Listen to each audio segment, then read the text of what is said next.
Bien, muy buenas noches a todos los presentes. Vamos a dar inicio a este acto tan maravilloso. El magnífico señor rector de la Universidad Católica Boliviana, doctor Alfonso Villarreque, señora cónsul general de la República de la Argentina, licenciada Patricia Hurtado, también en el público, el señor cónsul general del Perú, el señor Torres, y nuestro invitado central, Martín Miguel Güemes, para quien pido un fuerte aplauso.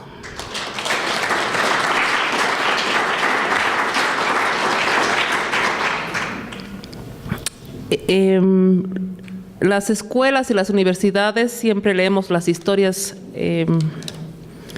locales y siempre a través de los ojos y las miradas muy regionales. Eventos como estos nos permiten entender que a través de la ciudadanía las fronteras llegan a ser imaginarias.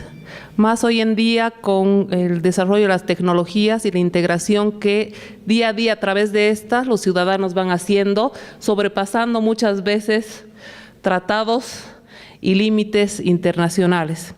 Y este es un evento muy especial en ese sentido. Es una conferencia de un muy querido amigo nuestro en la casa, en Salta.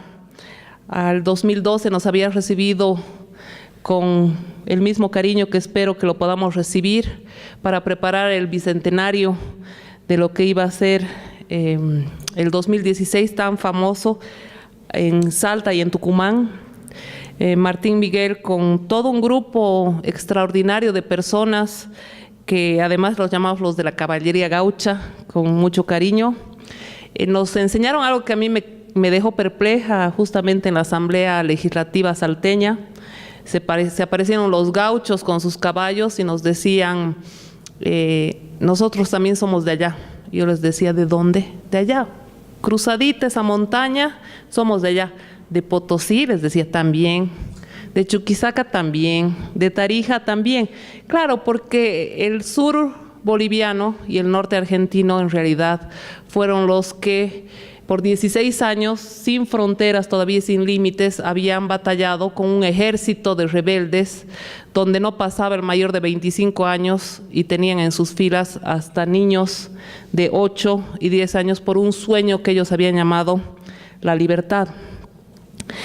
Y don Martín Miguel es descendiente de uno de esos grandes próceres, Martín Miguel de Güemes, que nos va a traer ahora una conferencia, una charla muy interesante que en su título nos evoca estos 16 años que habíamos vivido a este lado y un poquito menos al otro lado, pero fueron los mismos los que pelearon por esta libertad. La conferencia que nos convoca hoy titula General Martín Miguel de Güemes, 1788-1821, la soledad de la misión y la fuerza de la gloria. Y voy a dar paso ahora a la señora cónsul para que un poco pueda dar la bienvenida a su compatriota, don Martín Miguel Güemes. Que sea una buena jornada y bienvenidos hasta su casa.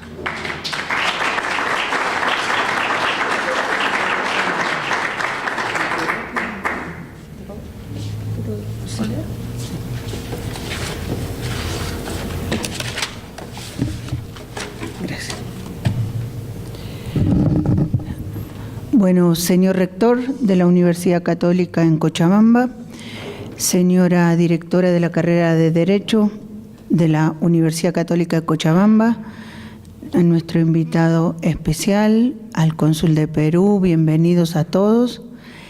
Bueno, para mí es muy grato hacer esta breve presentación de mi compatriota.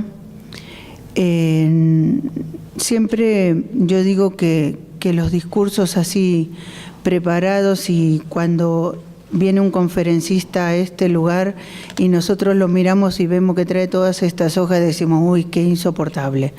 Por lo tanto, no escribí nada, simplemente voy a decir un poco lo que siento y lo que significa para mí esta ocasión. A nuestro conferencista no tenía el gusto de conocerlo, pero solamente con su nombre ya sé quién es. Él es uno de los descendientes directos de un gran prócer argentino, el general Martín Miguel de Güemes, que luchó codo a codo con el general San Martín, al que todos ustedes conocen seguramente. Fue un baluarte importantísimo de la historia argentina y también de la historia de lo que hoy es Bolivia, en ese momento el Alto Perú, porque como bien dijo la doctora Daza, las historias de nuestros dos pueblos en el norte argentino con el sur de Bolivia eran una sola historia, fueron una sola historia. Entonces, para mí es muy grato conocer un poco más sobre la historia del general Güemes y sobre todo en la voz y en las palabras de un descendiente directo de él. A veces, no recuerdo si fue el año pasado o el año anterior, se le hizo un reconocimiento especial en la Argentina al general Güemes, porque como todos los pueblos, los argentinos tenemos fechas históricas, como ustedes tienen su Día de la Independencia y demás recordatorio, el de las heroínas y demás. Nosotros también tenemos varios días. Y como bien hablamos hoy con Martín, no se lo había reconocido apropiadamente al general Güemes, que sin él, el general San Martín no hubiera triunfado en repeler a los realistas del norte y también del sur de Bolivia. Hace unos pocos años, como les digo, se hizo un reconocimiento especial al general Güemes en nuestro país y la fecha que recordamos para nosotros es una fecha crucial, como el día que recordamos al general San Martín, al general Belgrano y demás próceres argentinos. Entonces les voy a leer muy brevemente el currículum del doctor Martín Miguel de Güemes. Él es escritor, periodista y gestor cultural, ensayista y divulgador histórico. Fue conferencista de nuestro país y es conferencista de nuestro país, tanto sea en nuestro país como en Bolivia, Chile, Paraguay y Uruguay. Escribió y escribe diversos artículos en semanuarios y diarios de Salta y del norte argentino. Y es socio del Instituto Güemesiano de Salta y de las Sociedades Geográficas e Históricas de Tupiza, Tarija, Potosí y Sucre. Ha tenido muchas funciones a nivel privado y a nivel también público. Ha sido académico de varias instituciones en la Argentina, candidato a diputado por la Argentina en 3 oportunidades y tiene varias publicaciones de ensayos y diversos libros. Uno de ellos es el cual nos va a brindar ahora un poco el resumen de lo que él ha escrito en este libro. Y bueno, con eso creo que voy a terminar aquí. Creo que les va a interesar a todos, a mí en primer lugar, lo que nos tiene para decir el doctor Martín Miguel de Güemes.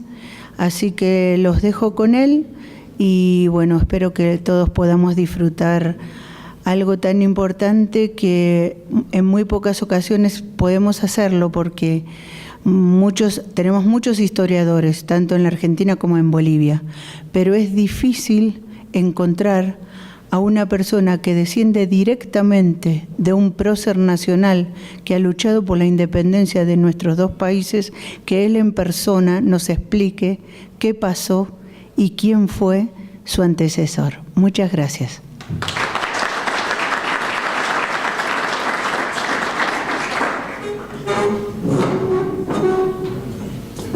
Bien.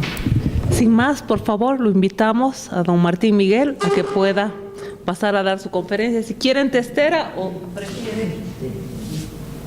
Las dos cosas. El vaso espero que no se me caiga.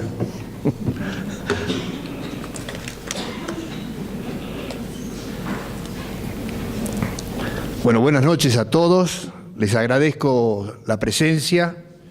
Yo quiero hacer algunos agradecimientos porque sé que yo hice como una especie de carga de caballería para llegar acá a Cochabamba, porque iba en realidad de viaje a Cusco y a Machu Picchu, así que gracias, cónsul de Perú, por estar acá.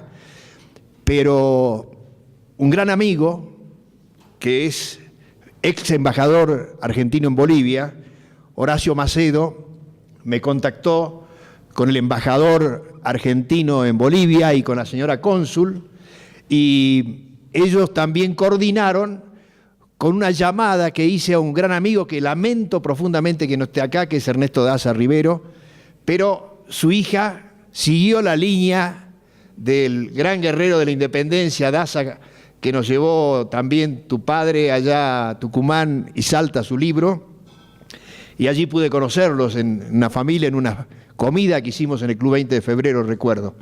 Y Ernesto Daza, como nobleza obliga, tuvo la gentileza de decirme, voy a tratar de ver si podemos hacer algo en la Universidad Católica. Así que, señor rector, yo le agradezco muchísimo y a la directora, por supuesto, a Mónica Daza, esta posibilidad. El actual embajador, Normando Álvarez García, me dijo, no te preocupes, yo sé que como buen jujeño que es, y lo mismo Horacio Macedo, me dijo, la conferencia te va a salir mal, por las rivalidades que tenemos entre jujeños y salteños. Es una broma, ¿no? Porque en realidad él me apoyó muchísimo, lo mismo Horacio Macedo, y Salta y Jujuy siempre están juntos. Ustedes se van a dar cuenta que tenemos mucho más en común de lo que creemos. Fíjense que no es casualidad que hoy estemos en la Universidad Católica. Yo he sido profesor a cargo de la Cátedra Abierta General Güemes en la Universidad Católica de Salta, así que vamos a ver si podemos hacer alguna conexión también entre las dos universidades y también con la carrera de Derecho. Y la plaza que está acá cerca es Plaza Tarija. Y Tarija perteneció a la jurisdicción de la Intendencia de Salta del Tucumán, así como Salta también pertenecía a Tarija. Es decir, estamos hablando de un tiempo histórico en que estábamos juntos, quiero que lo entiendan, que no existía ni Bolivia ni la Argentina, existía el virreinato del Río de la Plata. Y me di cuenta también que hay muchas coincidencias. A mí me han dicho, cuando vos vayas a Cochabamba te vas a sentir como en Salta, porque es muy parecida. Y el paisaje es parecido, la ciudad es parecida, y hasta tiene un dato curioso, la plaza. La plaza tiene la calle, una de las calles principales se llama España. Y Salta tiene una de las calles principales que se llama España.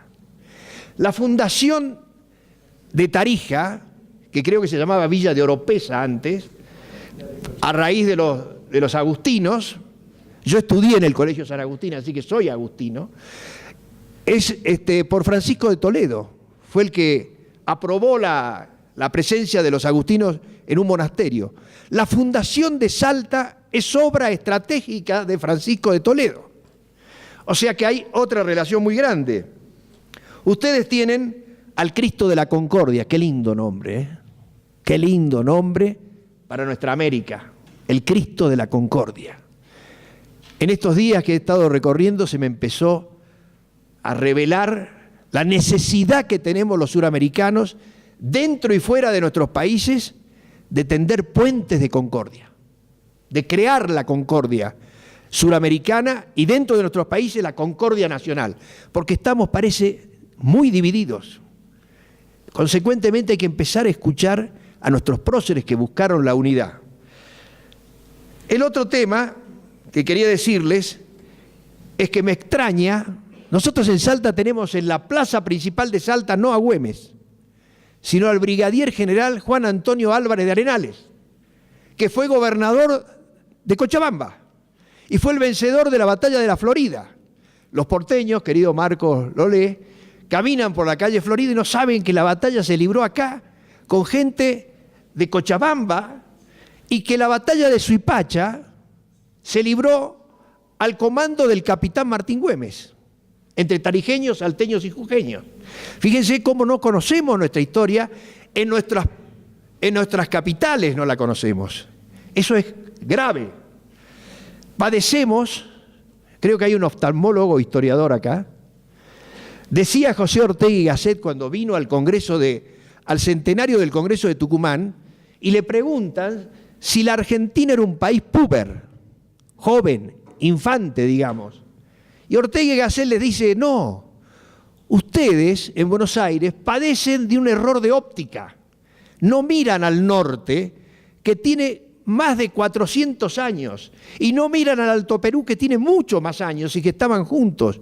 Les dice Ortega, filósofo español, y les dice: cuando ustedes corrijan el error de óptica y movilicen la energía social y política que tiene el norte argentino y el Alto Perú juntos, van a tener una nueva refundación. Hacia eso creo que debemos marchar, a una nueva refundación de la energía suramericana. Bueno, voy a empezar ahora sí con la conferencia, que me voy a ayudar. Tienen el micrófono va a ser un lío manejar las dos cosas, pero voy a intentar. Salvo que me ayude, no me va a ayudar, se lo preguntaré. Yo te hago una seña y vos me vas a pasar. Hola. La conferencia se llama General Martín Miguel de Güemes, 1785, fecha de su nacimiento, 1821, fecha de su muerte. Vivió 36 años. Le puse la soledad de la misión y la fuerza de la gloria, porque en Buenos Aires, una rosarina, miembro de la Academia Nacional de la Historia, algún libro sobre San Martín le puso la soledad de la gloria y la fuerza de la misión. Y yo dije, no hay manera de explicarlo a Güemes sin San Martín y a San Martín sin Güemes, a pesar de que la historiografía del Río de la Plata, que no es la historiografía de la Patria Grande, siempre lo redujo a Güemes a un defensor de frontera, cuando no existía frontera en ese tiempo, por lo menos la frontera que hoy tenemos, y yo le puse la soledad de la misión, porque la misión de Güemes era, dentro del plan sanmartiniano que no se conoce, avanzar sobre el Alto Perú y libertar a los pueblos del Alto Perú en el año 1821, cuando San Martín ya había cruzado la cordillera, ya estaba camino a la liberación de Lima, y donde el encuentro fundamental debía hacerse, señor cónsul, en Cusco. Desde Arequipa a Cusco, San Martín, el plan que tenía, que forjó en el año 1816, era encontrarse en Cusco con las fuerzas de Güemes y Belgrano y juntos marchar hacia el Alto Perú en ejércitos convergentes, uno cruzando la cordillera, yendo por mar hacia Arequipa, de Arequipa a Cusco, y de Cusco Güemes tenía que avanzar como vanguardia, Belgrano atrás como retaguardia y llegar al Cusco y juntos tomar Lima. Es decir, San Martín nunca olvidó el Alto Perú. Nunca olvidó el Alto Perú, es decir, la actual Bolivia. Por una razón, porque el eje geopolítico de la América era el Alto Perú. La guerra comenzó militarmente en Suipacha el 7 de noviembre de 1810 y no terminó en Ayacucho. Terminó en Tumusla, y en Tumusla terminó porque se derrotó al más empecinado realista, que era el Pedro Antonio de Olañeta, tío de Casimiro Olañeta y Güemes, fundador de Bolivia, Casimiro Olañeta y Güemes, repito, y ese Pedro Antonio de Olañeta era realmente un enemigo tenaz, pero le pasó lo mismo que a Güemes. Fue asesinado. Y Güemes también. En el caso de Güemes se frustró el plan sanmartiniano. Avanzamos. Como nadie nace de un repollo, el general Güemes pertenecía a una familia oriunda de lo que hoy es Santander, el país, la parte cántabra. Era de Avionzo, su padre Gabriel de Güemes Montero, de Avionzo, Valle de Carriedo, montañas de Burgos, Santander. Pero esto lo explico porque el escudo de la familia Güemes tiene algo que es mucho más importante que el escudo mismo. Una buena muerte honra toda una vida, dice el escudo. Y Güemes dejó atrás su escudo, se juntó con su pueblo, dejó noblezas y títulos, y él mismo se sacó el D, que a mí me lo ponen a veces, sin querer, pero la familia Güemes, desde el general Güemes, no usa el D, porque Güemes lo suprimió porque dijo: Martín Güemes me nombra a mi pueblo y así quiero llamarme. Seguimos. De esas montañas de Burgos, Santander, provino el primer virrey del Río de la Plata, creador del Virreinato del Río de la Plata, Pedro Antonio de Ceballos, que era pariente de Güemes. Esto es muy importante, este dato, porque el virrey Ceballos fue un verdadero estratega militar que derrotó las avanzadas lusitanas, lo que es actualmente el Brasil, y también que atrás de ellos estaba el Imperio Británico. Ese Pedro de Ceballos tuvo un hijo que se llamaba también igual que él, que vivió en Salta, tuvo descendencia en Salta y fue el ministro de Hacienda del general Güemes y era un geopolítico extraordinario. El primer informe geopolítico fue de Miguel Lastarria en el año 1816 cuando estaba reunido el Congreso de Tucumán. Ese Miguel Lastarria dedica su informe geopolítico a Pedro Antonio de Ceballos, el mayor conocedor de la geopolítica suramericana. En aquel tiempo, dice Lastarria, que es considerado en un trabajo de la revista Estrategia del general Enrique Guglielmelli como un formidable trabajo histórico. Hace poco pude conseguir el trabajo y lo estoy leyendo. Da para mucho. Hay que entender y ubicarnos en el tiempo histórico y desde dónde estoy hablando geográficamente. El general Güemes no nació en la provincia de Salta actual. Nació en la capital de la Intendencia de Salta del Tucumán, una de las intendencias que integraba el Virreinato del Río de la Plata, así como Potosí integraba también y otras intendencias de aquí del Alto Perú. Esa Intendencia de Salta del Tucumán abarcaba Salta, Jujuy, Santiago del Estero, Catamarca y Tarija. Era la misma intendencia, o sea que Güemes, en realidad, habiendo nacido en la capital, es tan tarijeño como salteño. Porque era su ámbito, su patria chica, no la actual Salta. Yo siempre me peleo con los salteños, pero dicen, Güemes es nuestro héroe. Le digo, no, es el héroe de un santiagueño, de un tucumano, de un catamarqueño, de un jujeño y de un tarijeño, porque es su patria chica. Y su patria grande era el Virreinato del Río de la Plata. Y el Virreinato del Río de la Plata no es la República Argentina actual. El Virreinato del Río de la Plata abarcaba la Argentina actual, el Uruguay, Paraguay, Bolivia y el norte de Chile, que ha sido apropiado, por supuesto, a través de la Guerra del Pacífico. Pero pertenecía a Bolivia, el norte actual norte chileno. Ese virreinato es la patria de grande de Güemes. O sea, Güemes es tan boliviano como argentino. ¿Me entienden? Lo que pasa que la ficción educativa de cada país, cuando se desintegró las naciones y fuimos un país, porque no nos atrevimos a ser una gran nación suramericana, hace que Güemes quede reducido a Salta, a una frontera que no existía en su época y a la actual República Argentina. Pero en realidad Güemes es tan cochabambino como salteño. Eso es lo que quería explicarles.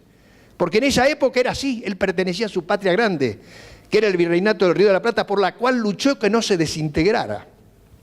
Esa es la casa de la Intendencia de Salta del Tucumán, donde actualmente el gobierno de la provincia de Salta, me olvidaba decirles que el gobernador Juan Manuel Urtubey es presidente honorario de la Comisión del Bicentenario, que yo integro como secretario, y que les mando un gran saludo, lo mismo que la Academia Güemesiana, que integró también como académico, y que también el presidente, que actualmente es presidente de la Corte de Justicia de Salta, es miembro de la Academia Güemesiana, que les mandaba también un saludo. Yo siempre me olvido este saludo, pero hay que hacerlo porque corresponde. Esa Intendencia de Salta del Tucumán, el tesorero real, era el padre del general Güemes. O sea, el padre del general Güemes, Gabriel de Güemes Montero, era el ministro de Economía de la Tesorería Real. Y a su vez, su madre, que era jujeña, era descendienta directa del fundador de Jujuy, Francisco de Argañarás y Murguía. Lo que hace que Güemes era descendiente, era chosno, como soy yo. Yo soy cuarto nieto del general Güemes y él era cuarto nieto del fundador de Jujuy, Francisco de Argañarás y Murguía. Pasamos. Vamos a ir ahora a un eje que considero clave para entender lo que estamos hablando. ¿Cuál era el eje económico de la Intendencia de Salta del Tucumán y del Virreinato del Río de la Plata, así como lo había sido del Virreinato del Perú. El eje económico era Potosí.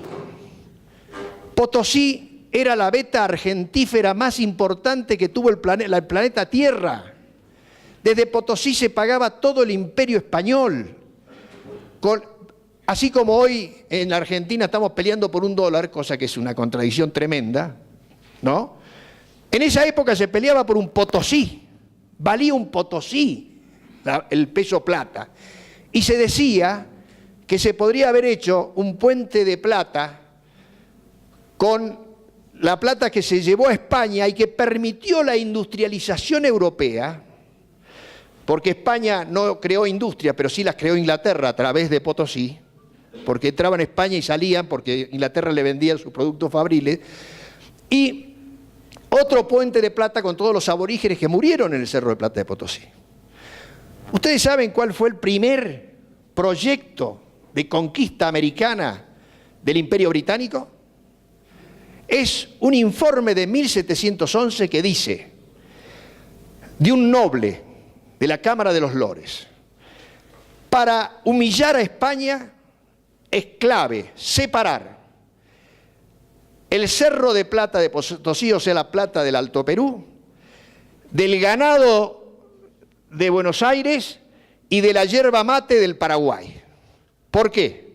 Porque la yerba mate era la que purificaba los pulmones de los mineros, que les permitía trabajar, parece inhumano, pero era así. Trabajaban con la yerba mate, se purificaba y consecuentemente podían vivir más tiempo. Y a su vez, la carne de Buenos Aires era también muy importante. Separando las regiones, Inglaterra iba a dominar el continente. ¿Lo cumplieron? Contestación a todos, pregúntenselo. Cierto que nos desintegramos. El Alto Perú quedó de un lado, la Argentina quedó del otro y el Paraguay quedó del otro. En el caso del Paraguay a causa de una guerra. Pero esa Casa de la Moneda de Potosí, y estoy hablando porque conozco los lugares, estuve metido dentro del Cerro de Plata de Potosí, conozco la Casa de la Moneda que intentó Belgrano en retirada como recurso de guerra dinamitarla, gracias a Dios no la dinamitaron, porque está en pie y es realmente un patrimonio de la humanidad, está acá cerca, en Potosí. Ese eje, ¿por qué era importante? Porque Salta, la Intendencia de Salta del Tucumán, vivía de la mula. Usted dirá, ¿por qué de la mula? Porque los aborígenes, hoy los indígenas, tenían como animal de carga la llama. Pero más que una llama cargaba un caballo o una yegua. Pero mucho más que la llama, el caballo y la yegua, cargaba la mula. Y la mula, y acá va en broma, en la Argentina ya me llamarían el INADI, lo que se llama el INADI, ¿no? Yo voy a hacer esto es en broma, ¿eh? Yo siempre la comparo a la mula y mi mujer se enfurece con las mujeres. ¿Por qué la comparo? Primero, la mula es difícil de amaestrar. Como dice una canción argentina, toda chinita quinceañera siempre es mañera, siempre es mañera. Entonces no se la puede domar, hay que amansarla, sobarle el lomo, acariciarla cariñosamente y recién se amansa la mula.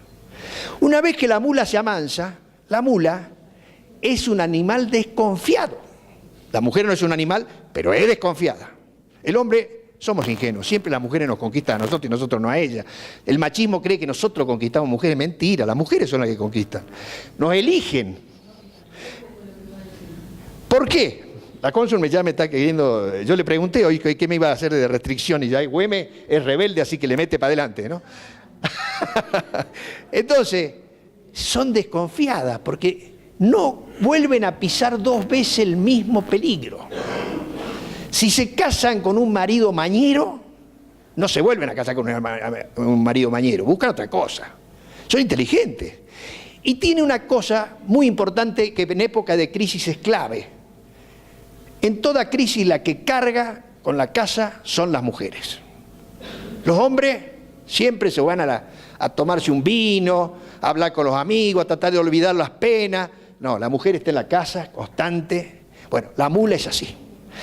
Por eso la mula cargaba mucho, iba por senderos de montaña, sabía, orejeaba el peligro. Yo tuve una mula y no les puedo decir lo que es andar en mula. Yo decía voy para allá, la mula decía voy para allá. Y salía por el medio. No había forma de manejarla. Y así son también. Consecuentemente, la mula, ¿saben por qué era importante? Porque se criaba. En la provincia de Entre Ríos, hoy no está el entrerriano del consulado, ¿no? ¿Dónde está?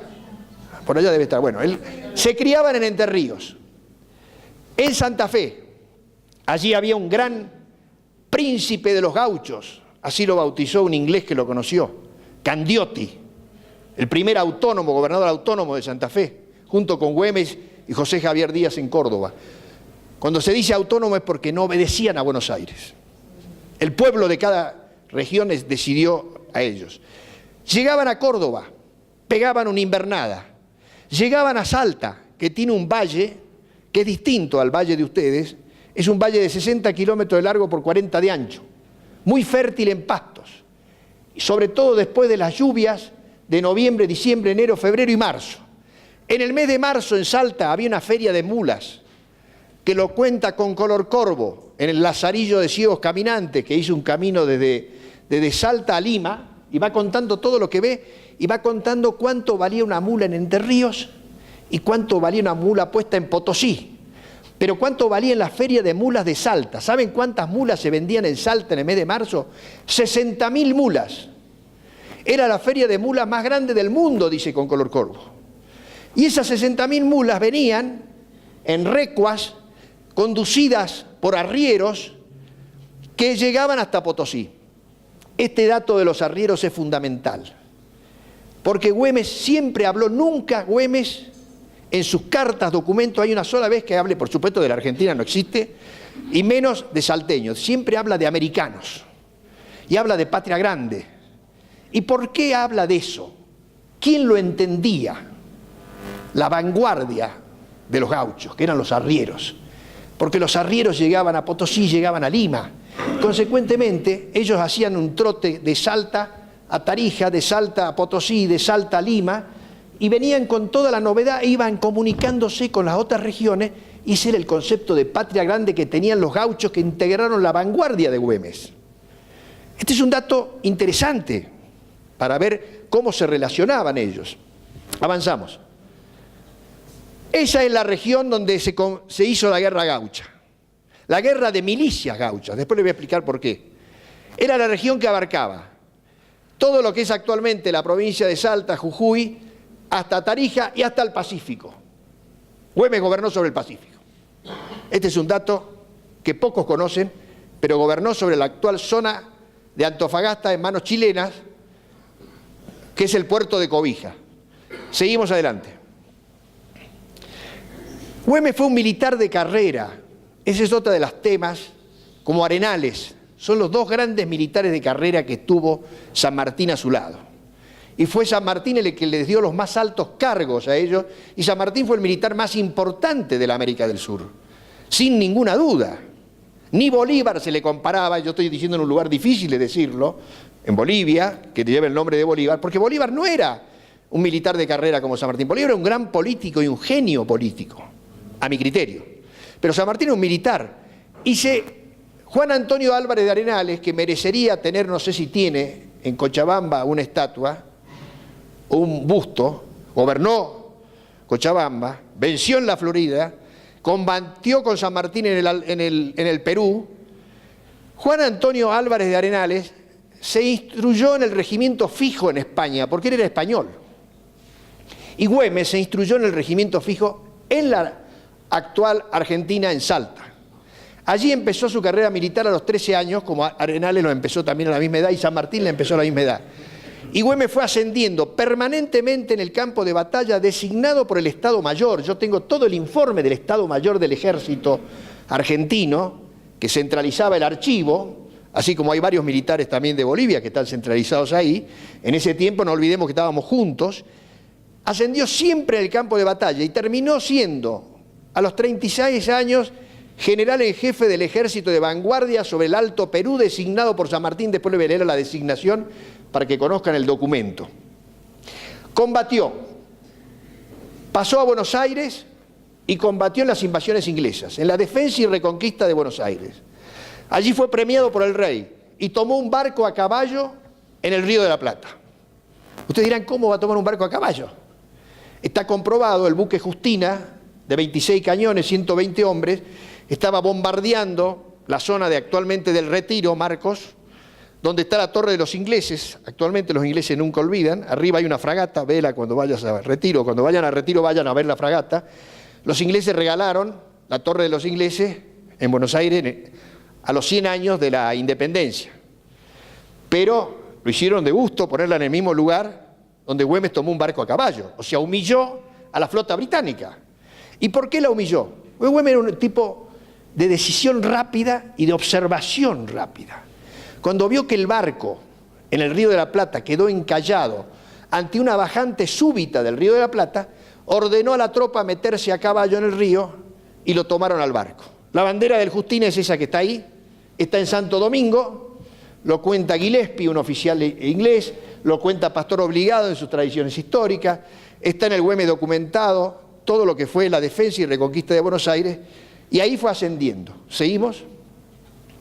¿Pasamos? Los dos hechos más importantes, a mi criterio, de la Intendencia de Salta del Tucumán es la siguiente.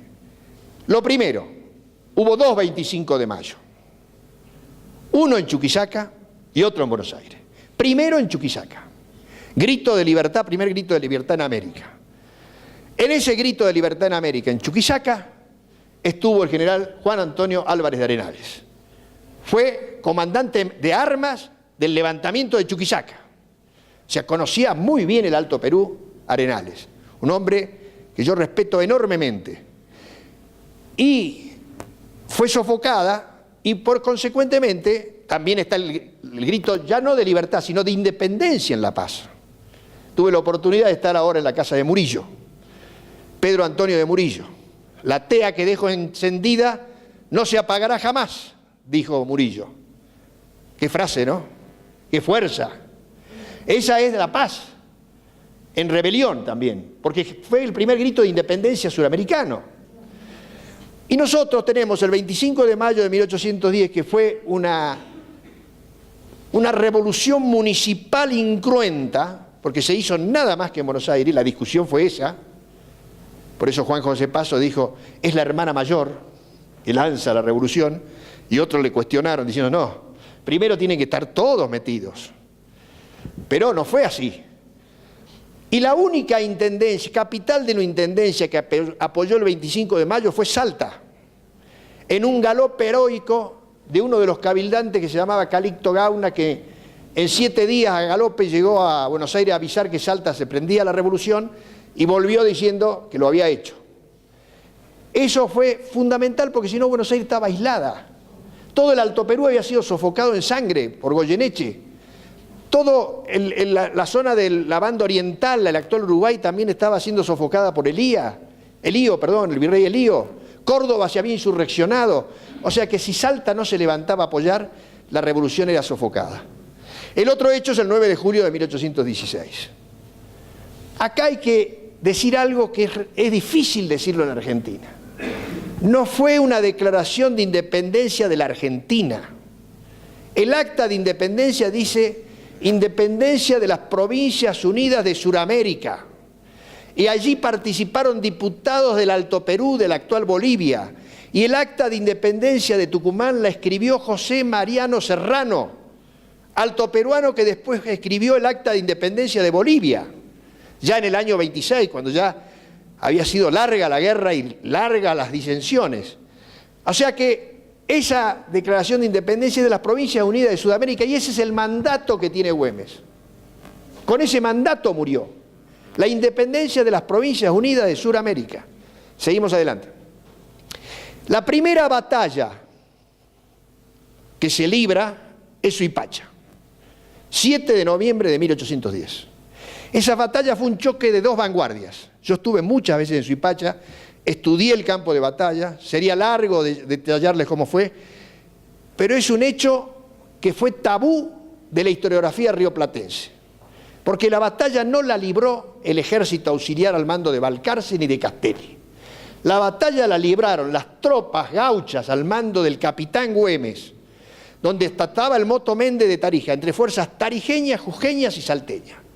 Yo un día le dije a los tupiceños que aman esta batalla, porque se libró en su territorio, le dije, ¿por qué no ponemos una lápida con los muertos y heridos de esa batalla? Todos los muertos y heridos de esa batalla son tarijeños, jujeños y salteños. No hay ningún porteño, no hay ninguno de otras provincias y no hay ningún tupiceño. Quiere decir que esa batalla la libraron, chocaron ellos, porque si no, ¿cómo puede ser que no haya un solo muerto? O huyeron todos o eran invulnerables. Ahí es clarísimo que son tarijeños, salteños y jujeños los muertos de esa batalla que duró 15 minutos y la vanguardia al mando de Güemes destruyó a la caballería al mando de Córdoba, la vanguardia, y se produjo un despiste de todos los realistas que se escaparon hasta más allá del río Desaguadero, que era el límite del virreinato del Río de la Plata. Pero hubo un pacto nefasto, el pacto de Laja, que firmó Castelli, que hacía que las fuerzas realistas se reconstituyeran. Güemes ahí tuvo el primer choque con los jefes porteños políticos y militares. Les dijo, es una demora criminalísima la que están haciendo. Se puede terminar la guerra si atacamos ya. Y no lo hicieron. Y Güemes fue sacado del ejército en ese momento. Esa batalla yo la tengo escrita con todas las consecuencias y todo lo que significó como hecho auroral de la patria. Porque en el 21, con la muerte de Güemes, lo que él hizo ahí se podría haber hecho también en el Alto Perú, todos juntos, haber ido hasta el Cusco. Seguimos. Vamos a pasar. Es decir, perdón, anterior. Lo que les dije recién, para recuperar... No, anterior, por favor. Anterior a la batalla de Suipacha. ¿Dónde está? No, para atrás. Acá. Tengan en cuenta lo que les estoy diciendo, que la primera victoria fue Suipacha y la última fue Tumuzla. ¿Saben por qué? Por esto. Por el Cerro de Plata. El Cerro de Plata, si bien la guerra lo había debilitado, seguía siendo un factor económico fundamental. ¿Por qué? Pueyrredón se llevó los caudales de Potosí y permitió que el ejército auxiliar del norte siguiera trabajando. ¿Por qué sucesivamente se buscaba el Cerro de Potosí? Porque todavía había plata.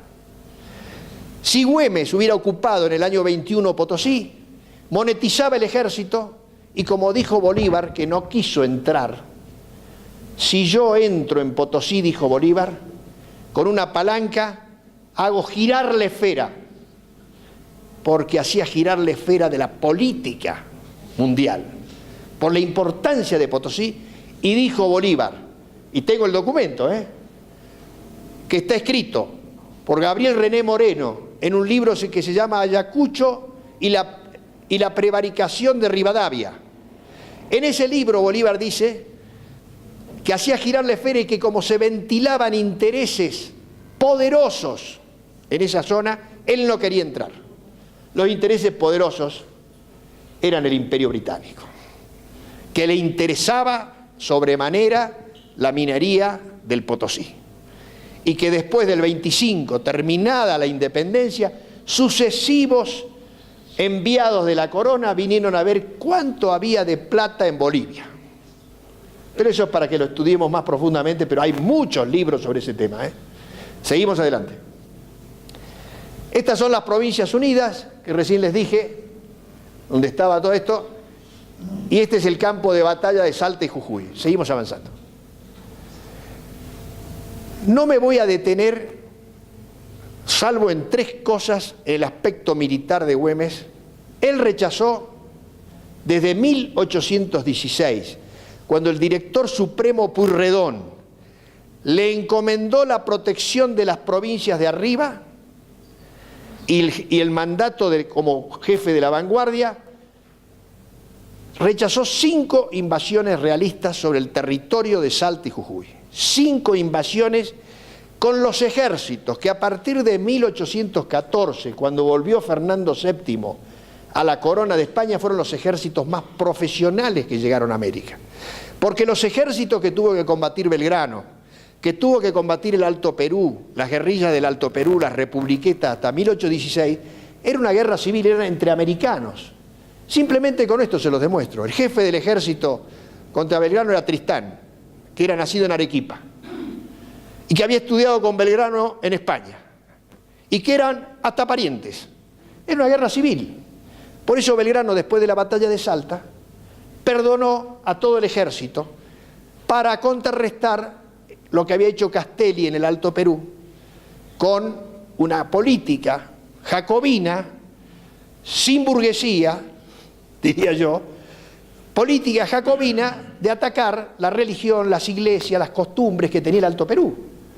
Y eso le acarrió un enfrentamiento muy grande que Belgrano, que era primo y que sabía lo que le había pasado a Castelli, cambió totalmente después de la batalla de Tucumán y Salta, donde peleó el antepasado de Mónica, en las 2 batallas y después también. Y Belgrano le decía a San Martín: usted no deje de hacer que el ejército rece, que rece el rosario, que rece esto. Y todo el mundo cree que era porque Belgrano era simplemente un beato. No. Aparte de ser religioso, fundamentalmente sabía que era una necesidad política. Y por eso, después de la batalla de Salta, perdonó a todas las fuerzas, a las fuerzas realistas, y les hizo jurar que no volverían a combatir. ¿Qué hicieron los obispos del Alto Perú? Perdonaron a todos los realistas diciéndole, los hicieron jurar en estado de necesidad. Acá hay un descendiente de uno de los perjuros. Mi amigo y pariente Lino Castro es descendiente de la primera lanza del ejército realista que venció a Belgrano en la batalla de Vilcapugio y Ayohuma, que se llamaba el coronel Saturnino Castro, que era hermano, señor rector, del maestro del general Güemes, Manuel Antonio de Castro, que fue el creador de la Academia de Jurisprudencia de Buenos Aires. Fue el primer maestro de derecho patrio, lo que se llamaba derecho patrio en la Argentina. Fue a su vez creador del primer prontuario de práctica forense. Lo tengo yo. ¿Saben quién lo publicó? Muerto Castro. Dalmacio Vélez Arfi, el autor del Código Civil en la Argentina, que era alumno de Castro. Manuel Antonio de Castro había empezado su carrera en Sucre y había estudiado en la Universidad de Chuquisaca y se había ido a Buenos Aires. Ese Manuel Antonio de Castro fue presidente del Congreso Constituyente de la Argentina de 1819, donde Tarija todavía está presente, y fue presidente del Congreso Constituyente del 26, y a su vez fue maestro a perpetuidad de la justicia en la provincia de Buenos Aires. Ese Manuel Antonio de Castro, y yo digo que no hay casualidades, por eso estoy hablando de Güemes en la Universidad Católica en la carrera de Derecho, señora directora, habría que estudiarlo acá también, porque tuvo una gran influencia, y él en el Congreso del 26, ya muerto Güemes, dijo hay que avanzar sobre el Alto Perú y libertar el Alto Perú. No le respondió en Buenos Aires, le dijeron no nos interesa, porque así era Buenos Aires.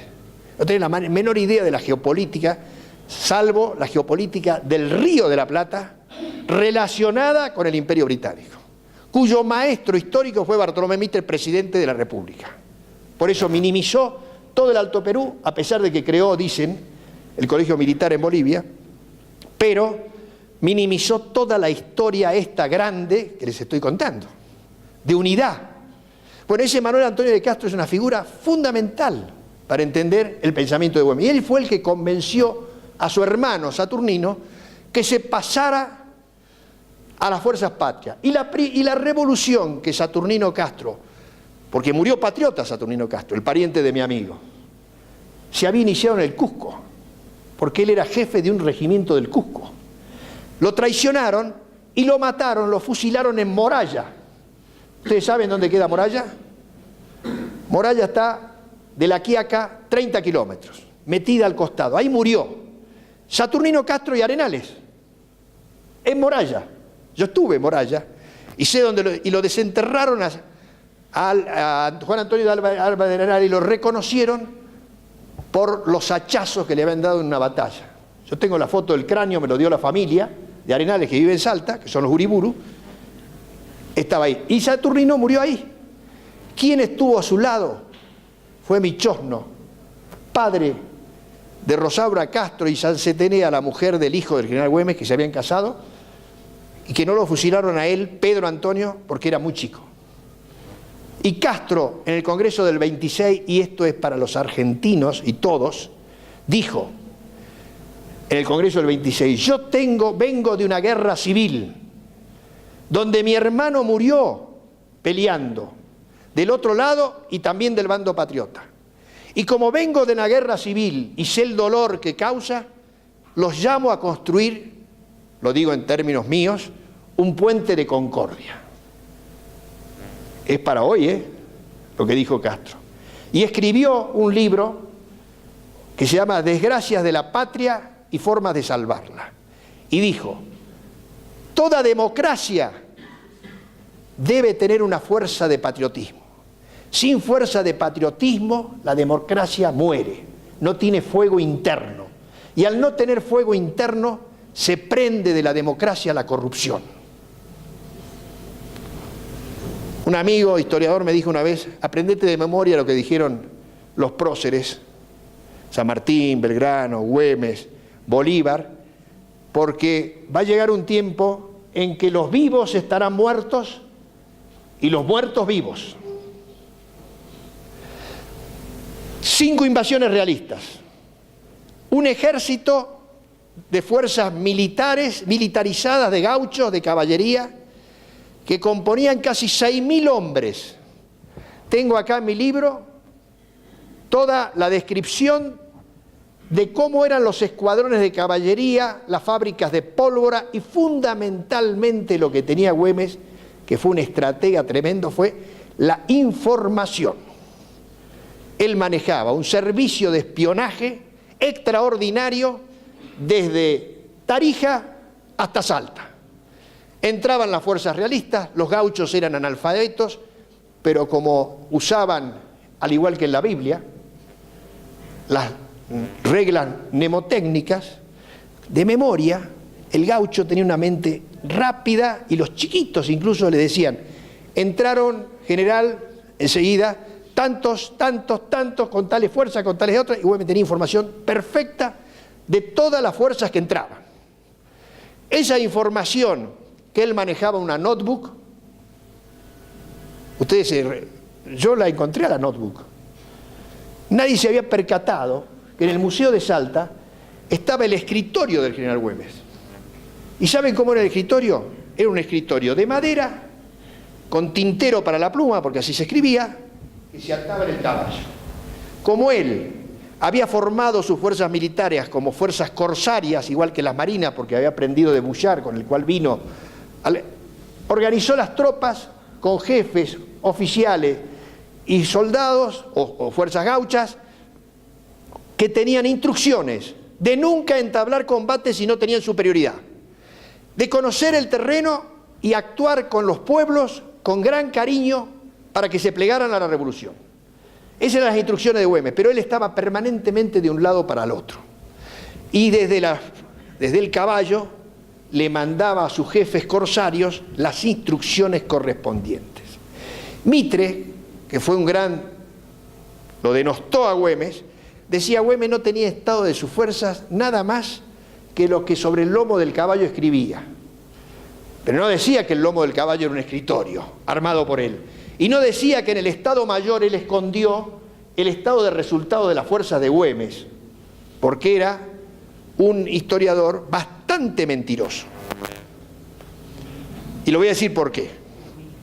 Porque toda la historia de la guerra, de la campaña sanmartiniana, de la Academia Nacional de Historia de Buenos Aires, armada por Mitre, se basa en una carta del 22 de abril de 1814, de San Martín a Nicolás Rodríguez Peña, donde dice, la patria no hará camino por este lado del norte, más que no sea una guerra defensiva y nada más. Para eso bastan los valientes gauchos de Salta.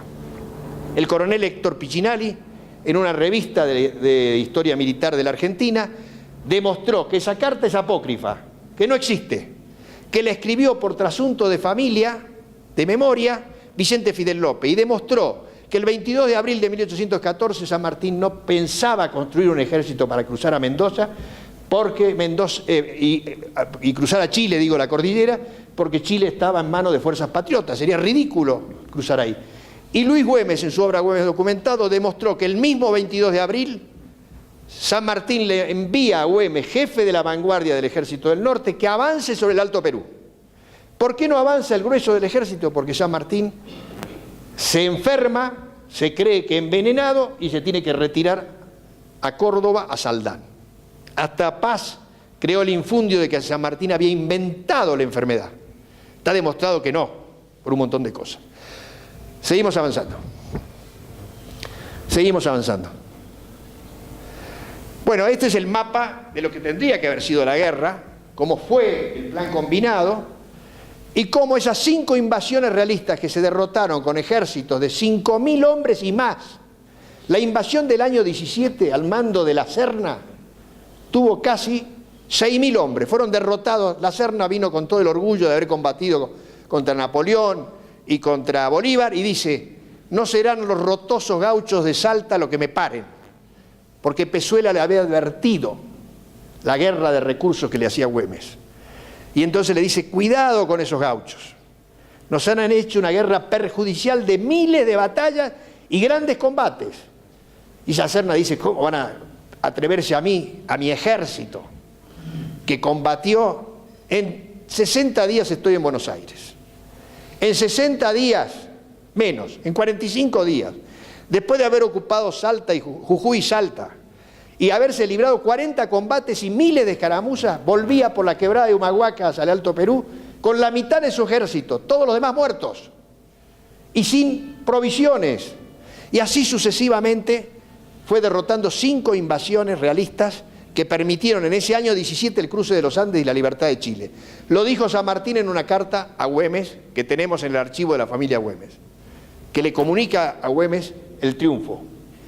Consecuentemente, estos no nos han enseñado esta unidad de las republiquetas y guerrillas del Alto Perú, que Güemes las conocía y con las cuales tenía relación militar,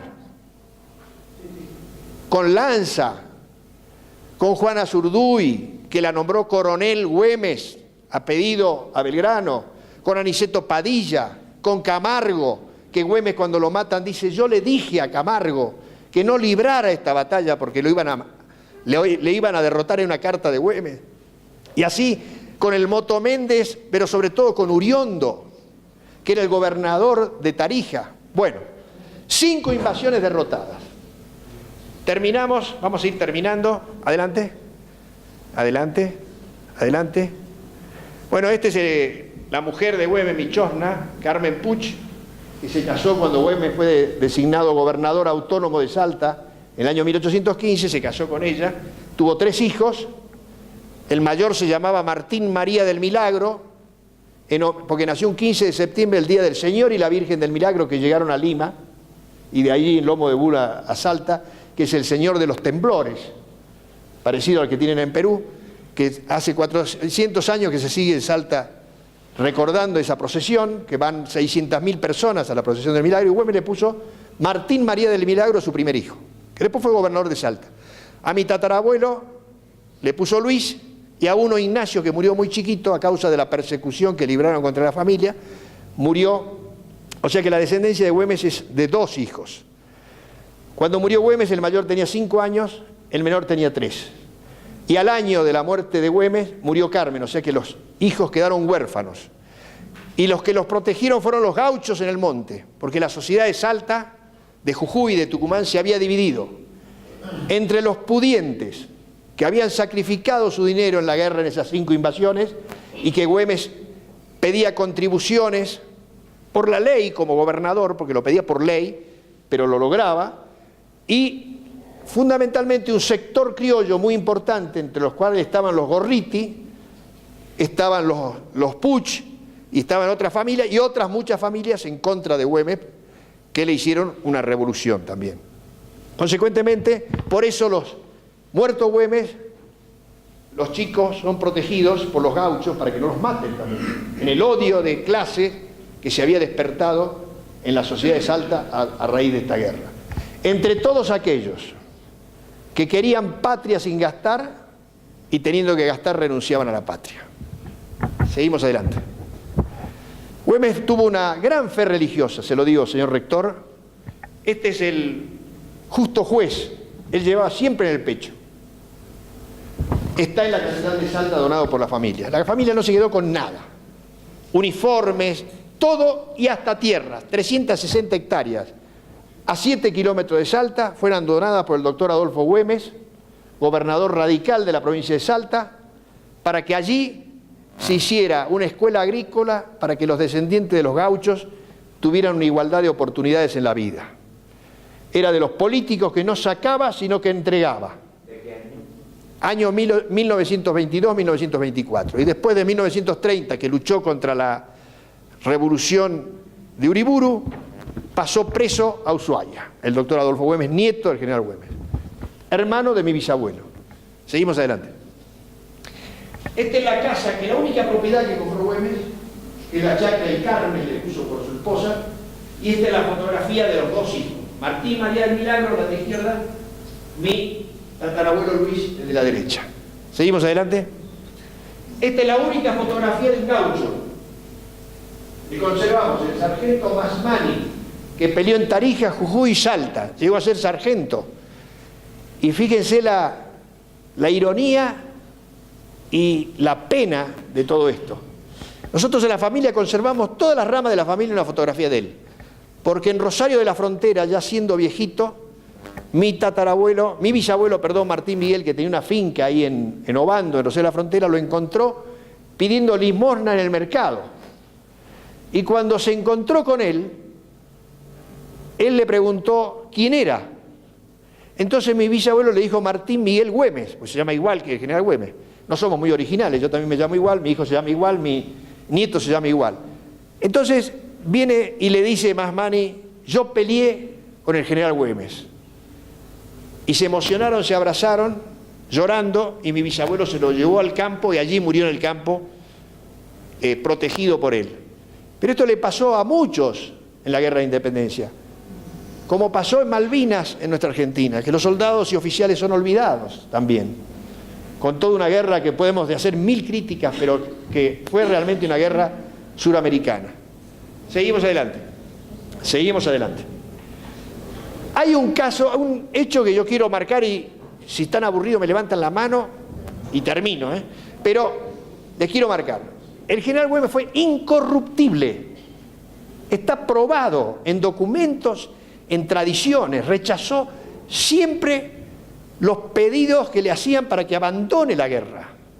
Hay algunas cartas que digo que son muy interesantes, pero hace larguísimo. Un amigo mío que es esos estudiosos sacó la cuenta de una de las ofertas que le hicieron en dinero. En dinero de esa época lo trasladó a dólares. Es la única forma de trasladar, ¿no? Porque no tenemos potosino, lamentablemente.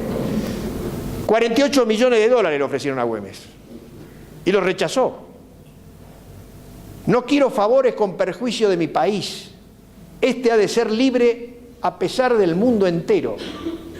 He jurado sellar la independencia de América con mi sangre, dijo en 1816, en una carta a Pedro Antonio de Lañeta. Morir por la patria es gloria, dice en otra parte. Y no olviden nunca, le decía a los jefes realistas, que al pueblo que quiere ser libre no hay poder humano que lo sujete. Y usted dice que yo tengo gauchos bandidos. Ellos, cada uno de ellos ama más que nada la libertad. Ustedes no podrán nunca conquistar el alma de estos hombres. Y se identificaba con ellos, y por eso lo querían. Le decían el padre de los pobres, porque era un hombre realmente identificado, a pesar que venía de una situación social y económica distinta. Eso es lo increíble, que yo creo que era, porque era muy cristiano, era auténticamente cristiano, creía en el semejante. Y eso es un ejemplo para el día de hoy, me parece a mí. Seguimos. Este es un cuadro de donde yo creo que cómo combatía Güemes así.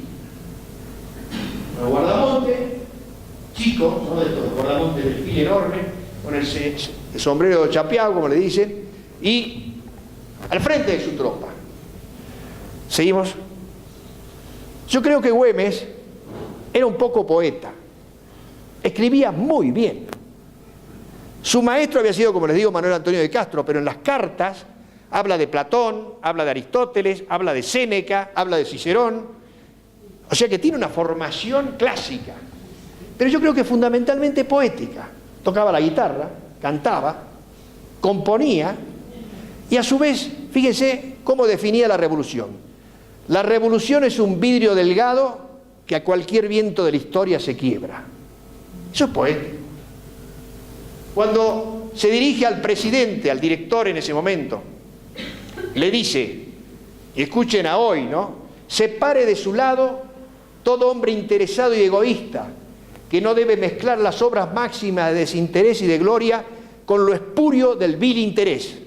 Si una provincia trata de cobrar sus auxilios, cual sus empréstitos y empeños, el edificio político que emprendemos se reducirá a una visión de tercio y quinto, y los fundadores de la patria vendremos a caer en el papel de hombres ridículos, pueriles y farsantes de comedia. Eso le dice a Álvarez Thomas, que era el director supremo. Se define al mismo: nunca he querido ser vano, sino bueno, un soldado de la patria y un ciudadano honrado. ¿Más? ¿Seguimos adelante? Bueno, la muerte de Güemes fue un complot. Tendría que hacer todo el marco del complot regional, es muy largo, pero es muy interesante, de los que participaron en ese complot y las consecuencias que trajo. 400 hombres entraron al mando del Barbarucho Valdés por los caminos del despoblado, que eran los caminos del contrabando que se entran desde la Quiaca. Me lo explicó el otro día muy bien, yo no lo conocía, el jefe de gendarmería, que es un güemesiano, que tuvimos con Lino, me invitó a tal y empezó a contarme cómo era el camino del despoblado, que todavía hoy entran los contrabandistas, pero ya de otro tipo, y ellos los pescan en esa zona. Por ese camino del despoblado entró el Barbarucho Valdés, entró por Lecer, entraron en la ciudad de Salta, le tendieron un complot porque los pudientes godos y los otros le informaron dónde estaba Güemes, le tendieron una celada con un mensaje falso y lo sorprendieron con su tropa de élite.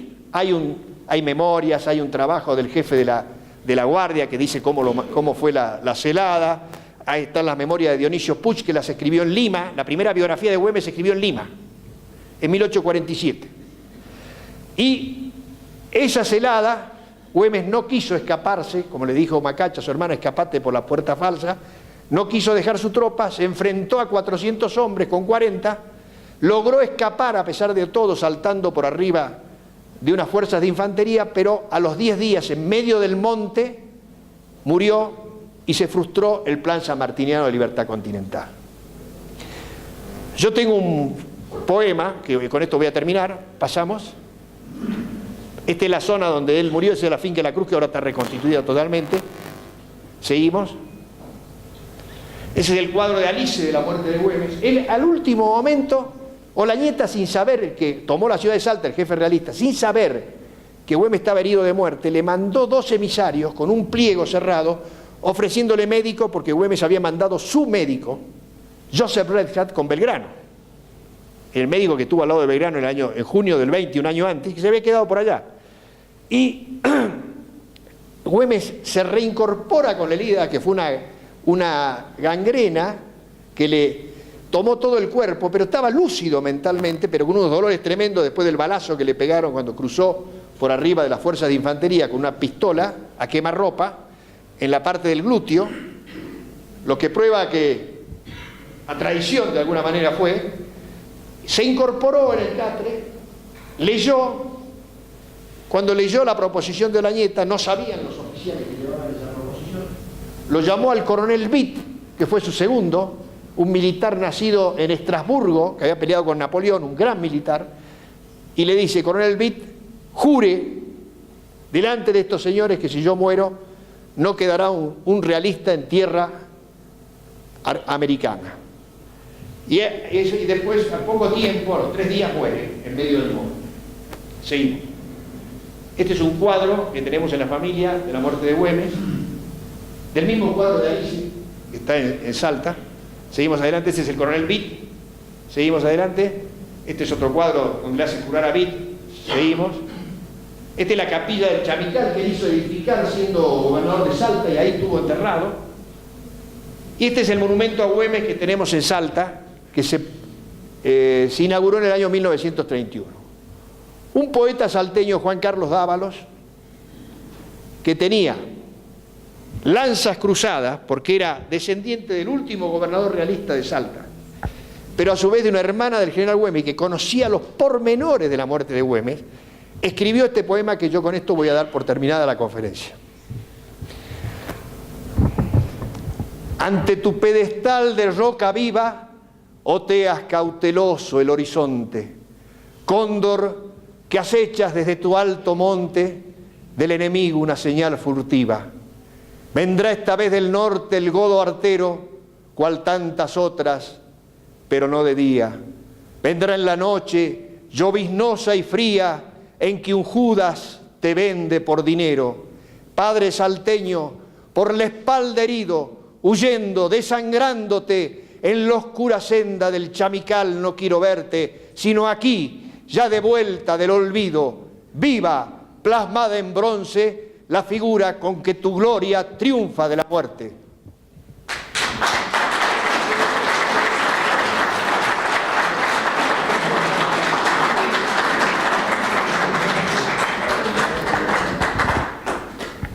Bueno, sé que se me ha hecho largo, me apasiono y lo empiezo, me voy extendiendo. Si quieren hacer alguna pregunta, estoy dispuesto a contestarla si la conozco. Por favor. ¿Cómo no? Si nos podría aclarar el por qué Castelli lo da de baja, o lo dan de baja por un supuesto de Castelli, y que ignora, más bien Castelli no lo pone como el luchador en la batalla de Suipacha, ni tampoco en la de Cotagaita. Y entonces, ¿por qué esa inquina contra él? Además que lo dan de baja por indisciplinado. Hay otra pequeña pregunta que muchas veces he leído, en que el general Güemes no tenía la labia que tiene usted, más bien era como gangoso, y que la muerte se debe también a una posible hemofilia. Y esa partecita la dice su médico personal. Hay una cosa importante que quiero indicar. Más que a Arenales en esta su conferencia, había que nombrar también a Warnes, porque él pelea junto a él en un regimiento, el regimiento número 6, que se funda el 1 de enero de 1811, antes de la batalla de Suipacha. Pero esas tres preguntitas que he hecho yo, quisiera que las aclare, porque hay un sinfín de bibliografía que nos dice lo contrario. Gracias y conoce, así que voy a contestarla. La primera, Castelli era un hombre de Buenos Aires, de una mentalidad jacobina, que evidentemente una gran oratoria, lamentablemente murió de un cáncer de lengua. Castelli, cuando la patria de Castelli, en esa época pasaba esto, así como Cochabamba era una patria de alguna manera, Salta era una patria y Buenos Aires era una patria. La patria de Castelli era Buenos Aires. Y el gobierno de Buenos Aires necesitaba mostrar triunfos, necesitaba hacer marketing de triunfo, hablando en términos de hoy. Consecuentemente, si la batalla la gana un capitán militar que pertenece a la Intendencia de Salta del Tucumán, no podía permitirse el lujo de que en Buenos Aires, que fue una batalla para Buenos Aires de grandes festejos y también de disidencias, porque ahí empezó la disidencia Saavedra con Moreno después de la batalla de Suipacha, cuando lo coronaron Atanasio Duarte lo coronó rey, borracho por supuesto, pero lo coronó rey a Saavedra, que había nacido en Potosí, cerca de Potosí, y Moreno se enfurece y larga el decreto de supresión de honores. Lo suprime Castelli del parte de batalla por esta razón. Sin embargo, hay un mandato, fue la primera supresión que se hace en el parte de la historia Güemes. El primero que lo suprime es Castelli, no quiere que gane la batalla. Pero está demostrado en documentos y en memorias, yo lo tengo muy ya elaborado al tema de Suipacha, de que Güemes fue el vencedor de la batalla. Ahora, Castelli lo llama inmediatamente después del triunfo y lo manda a Güemes porque usted tiene tropa preparada, porque era la tropa que había peleado, los demás no habían peleado todavía. Lo manda a una misión cerca de Potosí. Cuando Güemes entra en Potosí, se encuentra con el Pacto de Lajas, se encuentra que Potosí era una ciudad, había sido en algún momento más grande que Londres y Madrid, Potosí. Hoy mismo hay que ir a Potosí para darse cuenta de lo que significaba. Y ahí había mujeres, diversión, y todos estuvieron encantados en esto. Pero Güemes como militar, no indisciplinado, sino como militar le dice, no paremos, es el momento de continuar avanzando. Se demoran 6 meses en Potosí. Y después viene la derrota de Huaki, tremenda derrota. Primera contestación. Segunda contestación. Güemes no era gangoso.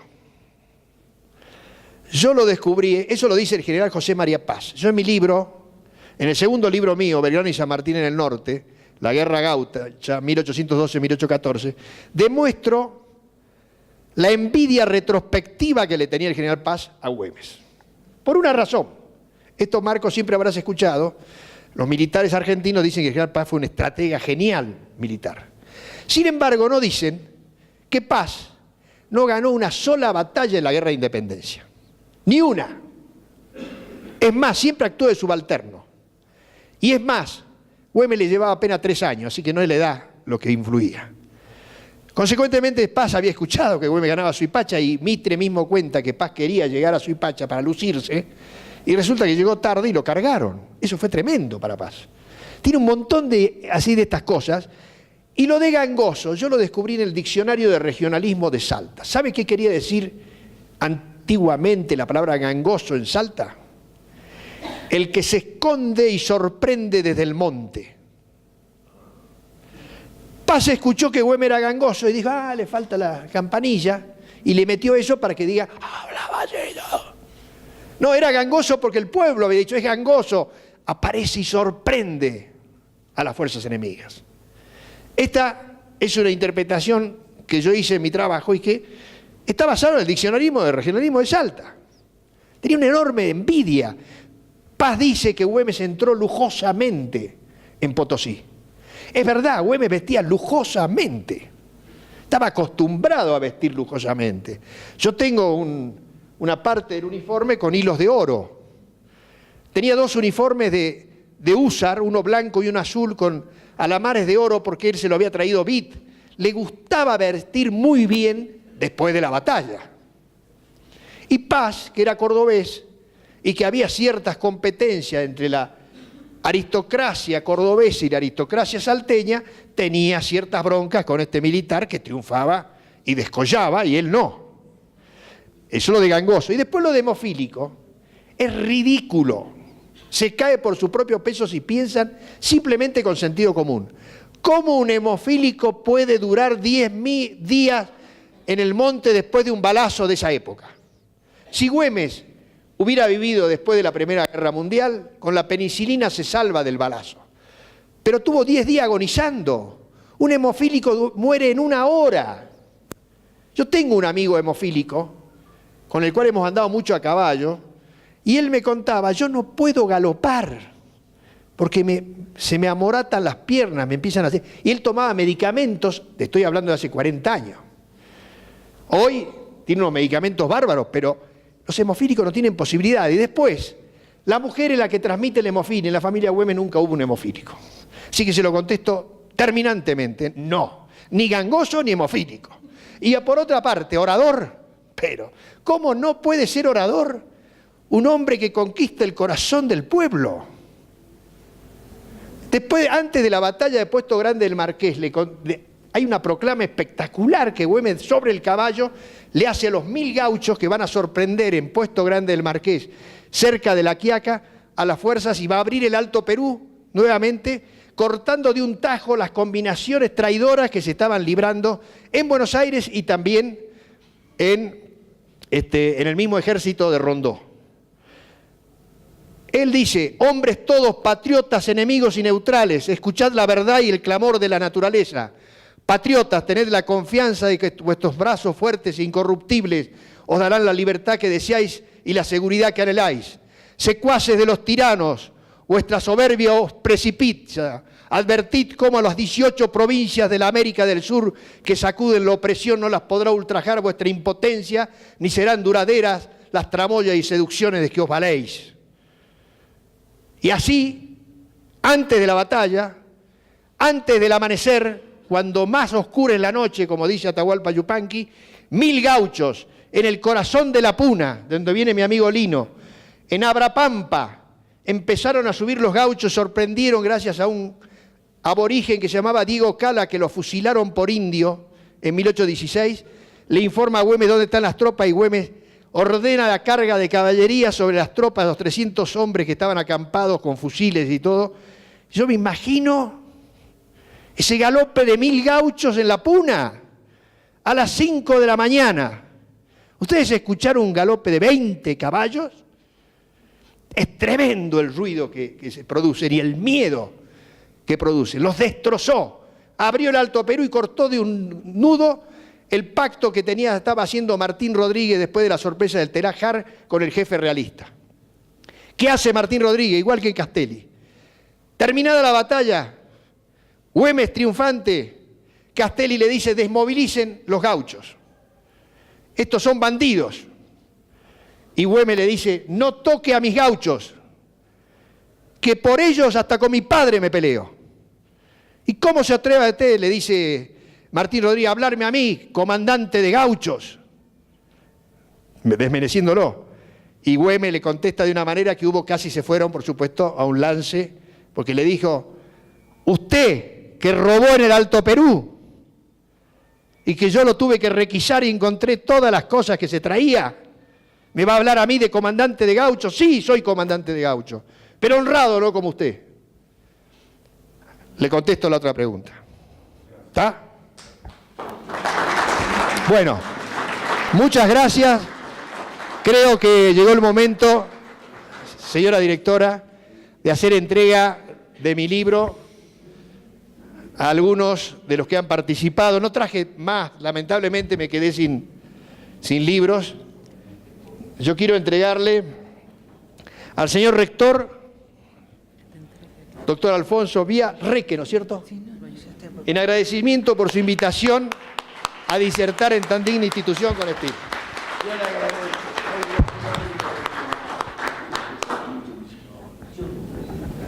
Muchas gracias.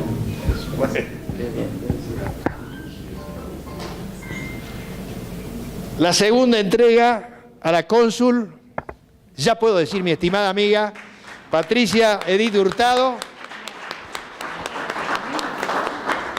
que tengo el gusto de que hoy me comunicó que trabajó mucho tiempo con un estimado amigo mío, que fue gobernador de la provincia de Salta, y yo fui director de la Casa de Salta, mi primer cargo político, que fue Hernán Cornejo. Así que gracias, Patricia, una gran persona.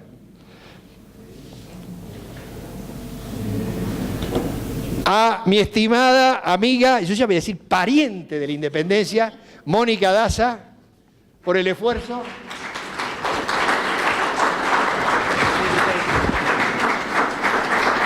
Y yo quiero que Mónica, lamentablemente su padre, a quien quiero mucho, que fue el que inició y seguramente le habrá hablado como un hombre de Estado Mayor, con Mónica. Habrá dicho: armale la conferencia a Güemes que viene a galope tendido a querer estar acá.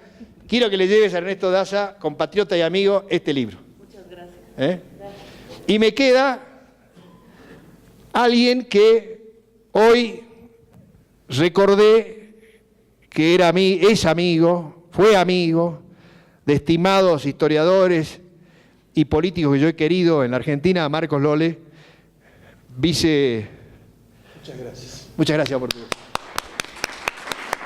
Le prometo al cónsul peruano, mejor dicho, no le prometo. No. ¿Dónde está mi libro que estuve hablando? Aquí. ¿Lo dejé allá? Lo dejo. Cónsul, ¿me va a permitir que le dé un libro que está marcado por mí? No sé, usted diga, no, yo ya lo leí, si quiere. Espere que voy a sacar todos los papeles.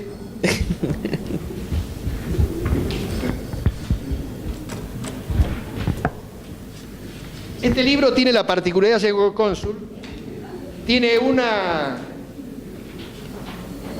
descripción por día, lugar y fecha de los 170 combates que se libró en los 5 años de resistencia al invasor español, que estaban en el archivo capitular de Jujuy y los recogió ese gran escritor que yo tengo el honor de ocupar el sitial en la Academia Güemesiana, que fue Ricardo Rojas, uno de los grandes argentinos.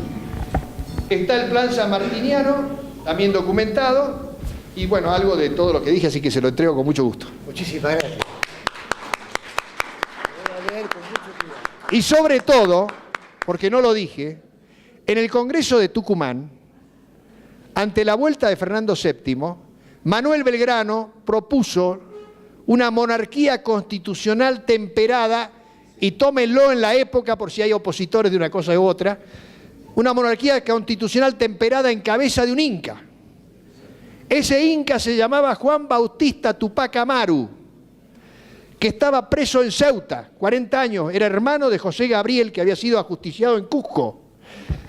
Eduardo Astesano, un gran historiador, escribió un libro, Juan Bautista, el Inca de Manuel Belgrano. Y Güemes apoyó esa propuesta. Y la propuesta incluía que la capital del restablecer el antiguo imperio de los incas y cuya capital estuviera en el Cusco. En el Cusco no saben que en el Congreso de Tucumán se propuso que la capital estuviera en el Cusco. Y que Güemes fue uno de los que lo propuso. Y que a su vez, este poncho salteño que yo luzco, es así porque tiene color sangre de toro. Así se teñían los ponchos antes. Esa franja negra la impuso Güemes en luto por Tupac Amaru, que no tiene nada que ver con los Tupac Amaru de hoy, quiero aclarar, ¿no? Tiene, o tendrá, no sé, en algún punto, pero... Y este corbatín salteño es por luto por la muerte de Güemes. Para nosotros este poncho es el que luce la agrupación tradicionalista Gaucho de Güemes, y todo salteño que realmente ame al único general de la independencia que murió en combate. Fue el único general de la independencia que murió en combate. Así que, con esto sí, yo me animo a decir algo. ¡Viva la patria! ¡Que viva! ¡Viva la patria grande sudamericana!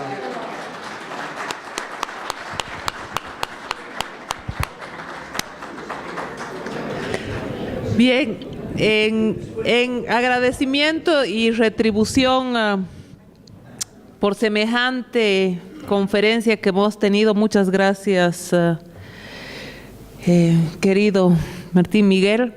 Tenemos nosotros un tesoro en la universidad, que es la Universidad del Adulto Mayor, y que no ha querido quedar atrás y brindar a la señora cónsul, al señor cónsul, a ti Martín Miguel, algo de su gran obra que hacen en la Universidad Católica. Ahora van a ir a presentarse a Tarija. Entonces vamos a presentar el acto cultural académico a cargo de la UPAM, que las invito y los invito a pasar.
Bien. No ha terminado todavía, por favor. Señor.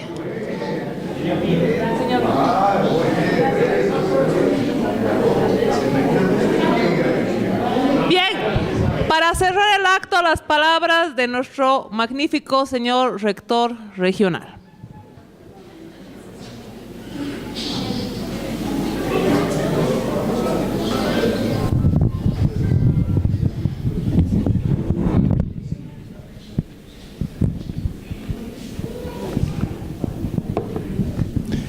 El día de hoy he escuchado 3 brillantes conferencias, 2 de ellas en Santa Cruz de la Sierra, donde se realiza el 5º Congreso Americano Misionero de la Iglesia Católica, iglesia de la cual esta universidad depende. La primera conferencia, muy linda, referido al profetismo en la misión de la iglesia. Excelente. La segunda conferencia sobre la misión ad gentes que tiene que hacer la iglesia en América y el mundo. Y ahora he escuchado la tercera y vibrante, excelente conferencia sobre la vida de este insigne militar, general Martín Miguel de Güemes, a través de su tataranieto. Y debo decir que me ha cautivado su oratoria y su conocimiento de la historia, de fechas, datos, nombres, oigan, anécdotas, excelente. He aprendido esta noche muchas cosas. Y usted se ha referido a algunos valores que han hecho a su antepasado. Sin duda alguna, amante de la libertad. Sin duda alguna, un hombre que ha intentado crear puentes de concordia en esta tierra y patria grande. Otros valores importantes que me han hecho recuerdo a lo que enseñamos en esta universidad. Como todos saben, es parte de la justicia algunas virtudes y valores importantes: veracidad, ecuanimidad, importante virtud, la gratitud.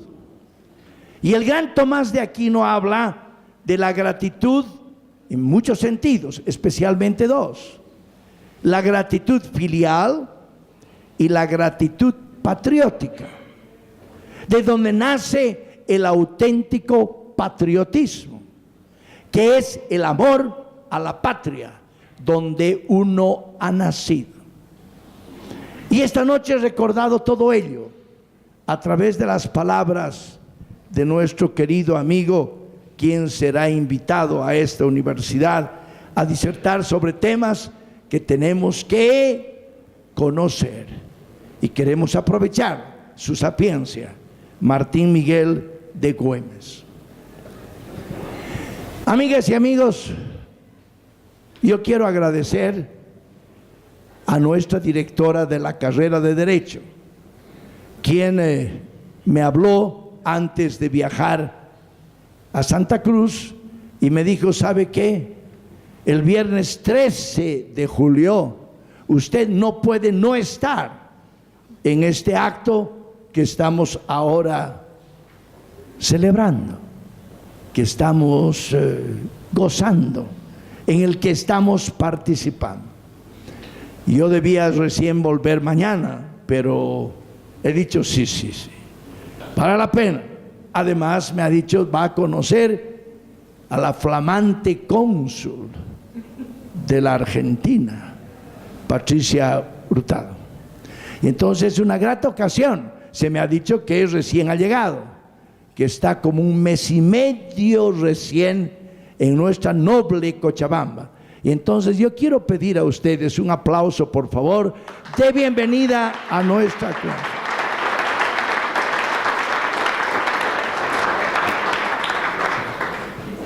Curiosamente, esta noche he encontrado ya un, no viejo por edad, pero viejo en el tiempo, otro cónsul, que siempre nos invita a degustar y beber y saborear el pisco, que como todos saben, nuestra hermana República del Perú celebra un aniversario más el 28 de julio.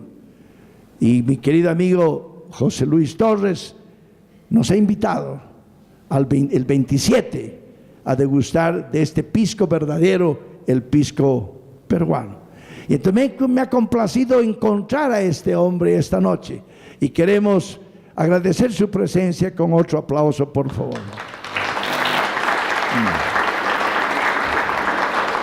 Y naturalmente al conferencista, quien evidentemente muestra sus dotes de conocimiento de la historia.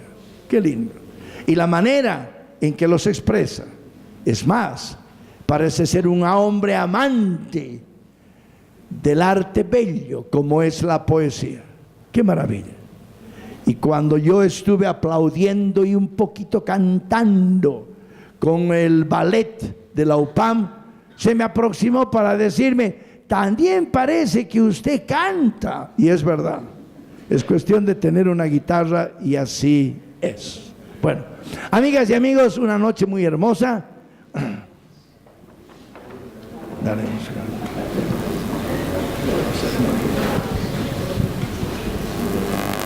señora cónsul, un gusto y desear un pequeño recuerdo nuestro de la vida.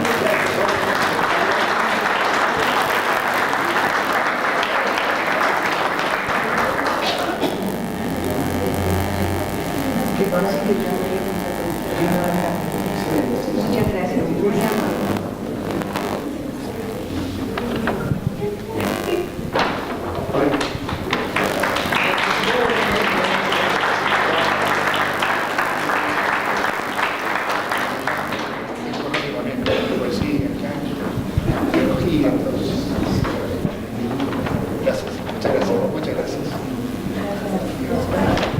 Un fuerte aplauso para nuestro querido.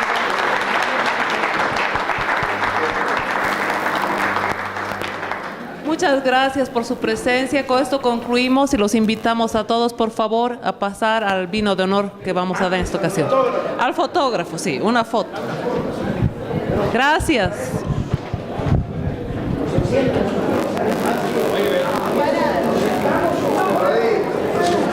Espere que voy a poner la campera abajo.